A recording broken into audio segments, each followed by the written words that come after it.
G'day and welcome to this edition of the COLAC Herald Sports Match. I am Lachlan Cowlishaw with Ben Martin. How you going, Ben? Well, and our new desk. Brand new. Impressive. Not pretty old, but brand new.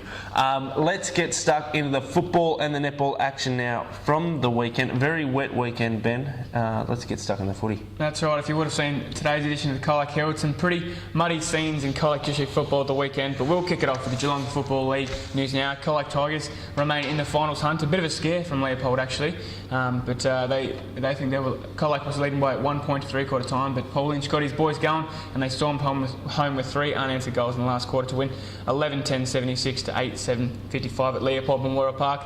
Kane Leeson kicked 4 goals in a best on ground performance, while other good players for the Tigers were Jake Carmody, Lockie Veal, James Linton, Lockie Simpkin and Paul Brazani, a couple of young fellas in there, while Jeremy Larkin was the best player for Leopold. Into the COLAC District Football League news now. Some pretty important matches.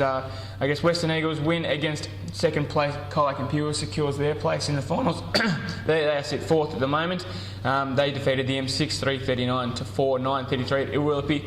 Tom Carson and Nicola Kendro each kicked 2 goals for the winners, while Tyson Stott, Amon Johnson and Nathan Hayes were the Eagles' best for the Imps. Multiple goal kickers, but Andrew Scott, James Morgan and Tyson Finnegan were their best.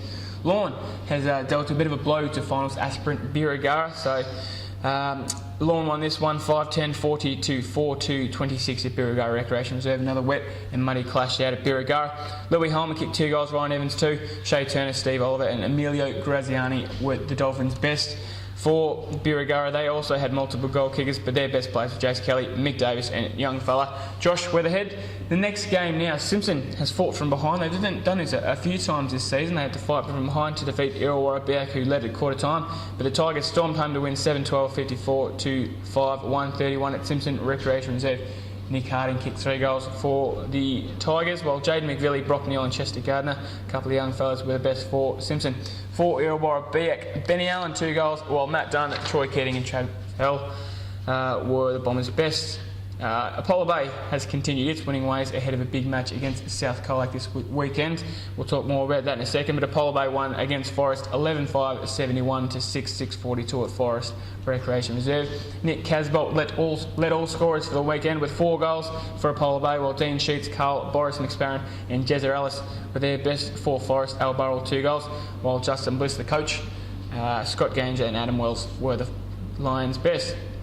The final game of the weekend, Alvey remains in the race for finals. A bit of a surprise packet there, but they sit in 6th place following their win against Otway Districts. They won this match 4-7-31 to 2-5-17, so a pretty low scoring match out at Alvey Recreation Reserve.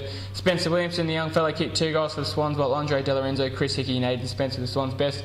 Multiple goal kickers had singles for the Demons, while Luke Bennett, Justin Robbins and Ian Davidson were the Demons' best. And as I mentioned before, ahead of the final round of the weekend, so it's shaping up to be a pretty big weekend of footy this weekend. Lawn, Imps, Apollo Bay and Eagles all set in the top 4, but South COLAC in 5th place, Alvey in 6th and Birregurra all remain in the hunt for that 5th spot ahead of a big weekend in the footy. Huge weekend in footy coming up. You know what's not so big? The netball. It's all locked away. Finals, well, that's COLAC District news. Let's get into the GFL first of all. Leopold took on COLAC, 3rd place Leopold, and the Tigers took it right up to them. They lost by 2 goals, but Leopold got the win 46 to 44. Bree Walton had 29 goals for the Lions, while for COLAC, Georgia Berry had a great game. She scored 24 goals, ably assisted by Emily Murphy with 20 goals. Caitlin Amor was the best for Leopold, and for COLAC it was Georgia Berry, Emma Hillman and Chelsea Hillman. Now, as I said, it's all locked away in the COLAC District Netball after the weekend's game, so we'll get into the first game now. It's Birregurra taking on Lawn, and Birregurra got a valuable win, 55 to 41, out of finals contention, but still showing they've been a pretty good team this season. Of course, they've had the 4 draws, which hasn't helped. Abby Gannon had 29 goals for the Saints. Carly Endicott had 28 for Lawn. Simone Smith and Rhiannon White were their team's best players. Elvey versus Otway Districts. Otway Districts got their 2nd win of the season against Elvey, 29 to 22 in atrocious conditions. This game was called off for a little bit. They thought maybe a little bit of discussion about whether to call it off, but no, the players wanted to keep playing, so they did. Jane Robinson, 19 goals for Otway Districts. Elvey's Morgan Drayton had 14. The best players for Otway were Jane Robinson, Simone Hickman and Emma Craddock, and for Elvey it was Christy Kennedy, Kirsty Finnegan and Morgan Drayton. Forest took on Apollo Bay, and this is the game that locked away finals. Apollo Bay beat Forest 35-18, so they've locked in that 5th spot, and they will take on Western Eagles in the first week of finals in a couple of weeks. Diana Carter came in for Apollo Bay, scored 17 goals. Kath Spears had 12. For Forest, Georgia Cowdrey had 12 goals, and the best players were Candice Hybens for Apollo Bay and Fiona Teague for Forest. Western Eagles versus COLAC Imperials was the next game, and this was a very one-sided affair between two top 5 teams. It just shows there's a bit of a gap between the best and the rest. COLAC Imperials won 74-29. There was a huge second quarter from COLAC Imperials, which really set up their win.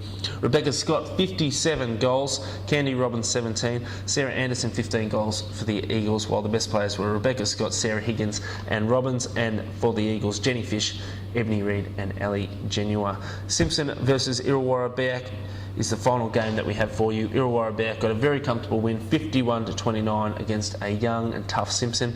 Taryn Tom had 32 goals, fully recovered from that ankle injury. Sophie Cronin, 16 goals for Simpson, while the best for Illawarra Beak was Kate Mulgrew, and Caitlin McVilly was Simpson's best player. So that wraps up the netball. As I said, the top 5 are booked in. COLAC Imperial, South COLAC, Illawarra Beak, Western Eagles and Apollo Bay will be your top 5 teams regardless of results this weekend. Which brings us finally to our favourite part of the show. It's the COLAC Herald Sportsperson of the Week. Do you want to introduce it, Ben? Because I think it's a netballer. That is, we've decided to give it to netball this week. A bit of wet and muddy conditions, as everyone knows, which makes it tough for netballs, but not for this netball in particular. So it's COLAC Imperial's Rebecca Scott. That's right, it is Rebecca Scott. She has scored over 700 goals this season. She scored 57 goals on the weekend, and I worked out 6 times this season she scored over 50 goals, and a couple of times she scored 48 or 49 goals. So it's just a magnificent effort from Rebecca Scott this year. She's played every game for the Imps, and she's really going from strength to strength. Going to be very hard to stop come finals time. And that's it from us, from Ben and I, for this week's edition of the COLAC Herald Sports Mash. Finals on the horizon, and as Ben said, a big weekend of footy coming up. So make sure you buy your Wednesday and Friday COLAC Heralds. From us, see you later. See ya.